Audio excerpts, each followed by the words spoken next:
방귀의 주요 성분 중 하나는 황화수소입니다. 이것은 아미노산의 분해 과정에서 생성되는데 방귀 냄새의 주요 원인이 되는 가스 중 하나입니다. 그런데 이 황화수소는 심한 독성을 가지고 있습니다. 실제로 공기 중에 1000ppm 이상 존재한다면 인간이 사망할 정도의 독성이죠. 뭐 이 정도까지 가려면 최소 몇 시간은 방귀만 뀌고 있어야 할 테니 사람이 죽지는 않겠지만 쥐의 경우 25마리를 죽일 수 있는 수준이라고 하네요. 물질에는 4가지 상태가 있습니다. 고체, 액체, 기체, 그리고 플라스마가 있죠. 나머지는 다 아실 거라 믿으니 생략하고, 이 플라스마는 쉽게 말하면 전자와 이온이 나눠져 섞여 있는 상태인데 기체를 가열하여 플라스마가 되는 것을 이온화, 그 반대는 탈이온화라고 부릅니다. 말로만 들으면 어려운 것 같지만 사실 아주 쉽게 만들 수 있습니다. 그냥 성냥등에 불을 붙인 후 전자레인지에 돌리면 되는데 위험할 수 있으니 절대 따라하지 마세요. 소듐, 일반적으로 나트륨이라 불리는 알칼리 금속입니다.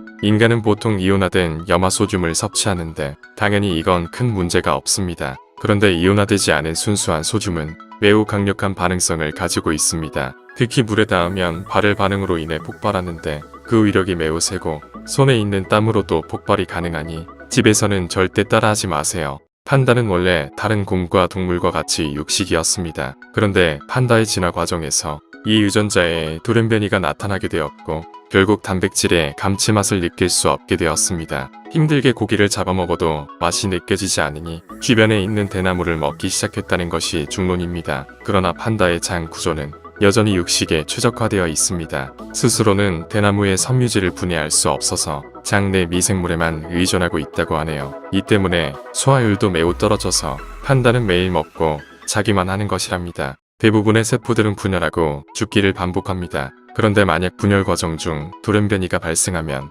비정상적인 세포가 됩니다. 물론 우리 몸도 바보는 아니기에 이런 비정상적인 세포가 생길 경우 웬만하면 알아서 처리해버리긴 해요. 그러나 억제 유전자 자체의 돌연변이가 나타나거나 특정한 원인에 의해 비정상적인 세포들이 과도하게 생성될 경우 우리가 아는 암으로 발전하게 되는 것이죠. 많은 사람들은 이렇게 생각합니다. 크크 우주는 진공이야. 반박시 내 말이 맞음. 크크로 삥뽕.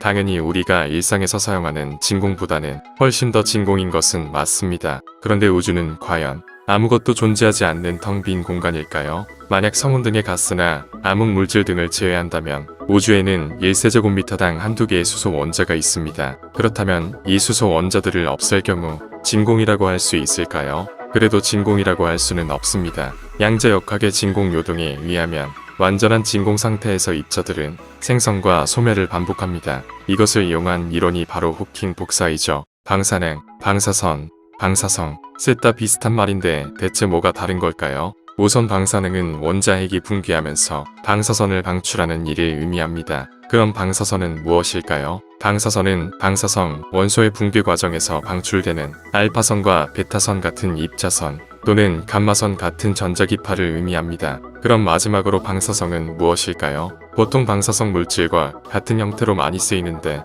이건 그냥 방사능을 가진 성질을 의미합니다. 이렇게 얘기하니까 어려워 보일 수도 있는데 쉽게 접할 수 있는 우라늄으로 예를 들어보자면 우라늄이 가진 원자핵이 붕괴하는 성질은 방사능, 우라늄이 붕괴하며 방출하는 알파선은 방사선, 우라늄 자체는 방사성 물질입니다. 이제 확실히 이해하셨죠? 혀의 미래로 맛을 느낀다는 사실은 누구나 알고 있습니다. 그런데 과연 정말일까요? 물론 미래로도 6가지의 맛은 느낄 수 있습니다. 그러나 우리가 느끼는 맛의 80%는 후각이 담당합니다. 심지어 우리가 일상에서 굉장히 많이 느끼는 매운맛과 떫은 맛은 각각 통각과 압각이기 때문에 그것들은 미래로 느끼는 것이 아니기도 하죠. 그렇다면 혀의 미래로 맛을 느낀다고 할 수 있을까요? 우리의 뇌는 입자들로 이루어져 있습니다. 그리고 양자역학의 진공 요동에 의하면 아무것도 없는 상태에서 입자들은 생성과 소멸을 반복합니다. 그렇다면 우주에서 우리의 뇌와 똑같은 입자들이 생성됐다가 잠시 후 사라질 수도 있을 겁니다.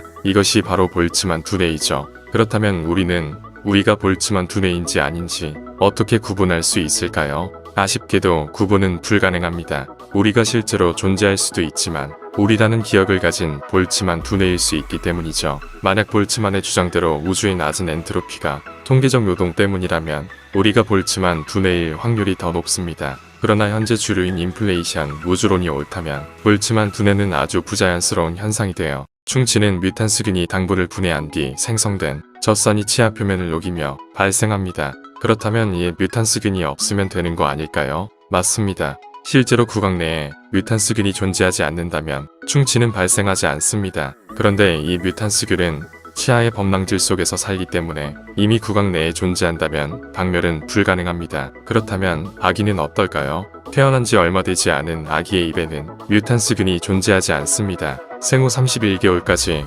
뮤탄스균에 감염되지 않는다면 그 이후에는 다른 미생물 때문에 자리를 잡기가 어려워 평생 충치가 잘 생기지 않는다고 하네요.